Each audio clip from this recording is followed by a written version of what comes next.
過了10年來，這體育比賽攏是禁止選手使用藥物來增加運動表現的。不過，美國拉斯維加斯5月底呢，要舉辦一場會當使用藥物的運動會。世界游泳聯合會已經公開警告，若准選手參加這屆溫准食禁藥的運動會，會在咧游泳這個項目，甲你禁止規世人。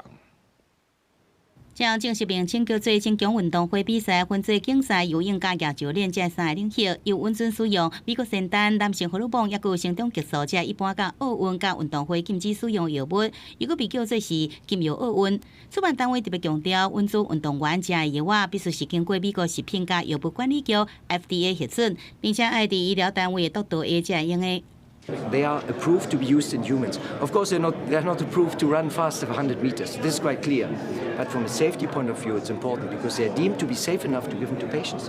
18日得邀請參賽選手只有42個，其中上受到注意的選手之一18日2024巴黎奧運為英國摕到男子50公尺自由式銀牌的普羅德。對於參加這擺增強運動會，英國游泳協會已經警告普羅德永久袂用再入選國家隊。不過普羅德本人就是老神在在。This is not what an Olympic athlete would say is the epitome of sport. However, we're not in that category anymore. You know, I've left that career and I've stepped away, never going to go back. 普羅德也坦白講，就算伊無法度佇增強運動會打破世界紀錄，也有機會摕到25萬塊美金的獎金。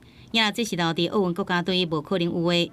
對於主辦單位用真懸的獎金來吸引運動選手，用公開食增強藥物的方式來比賽，各方是一直批評一直罵，認為根本違反公平競爭的運動精神。也過贊助比賽業者認為講，若是幫運動員私底下家己食禁藥來閃這個藥檢，也不如讓一切公開透明。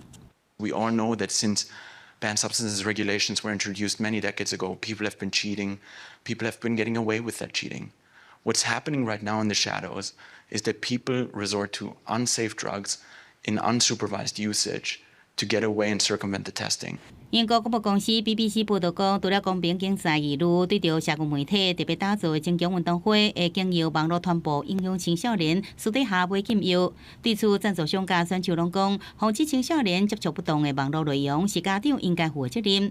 比賽即要舉行啊，這個禁藥奧運會帶來什麼款的效應，也等待觀察。公視新聞，徐嘉玲編譯。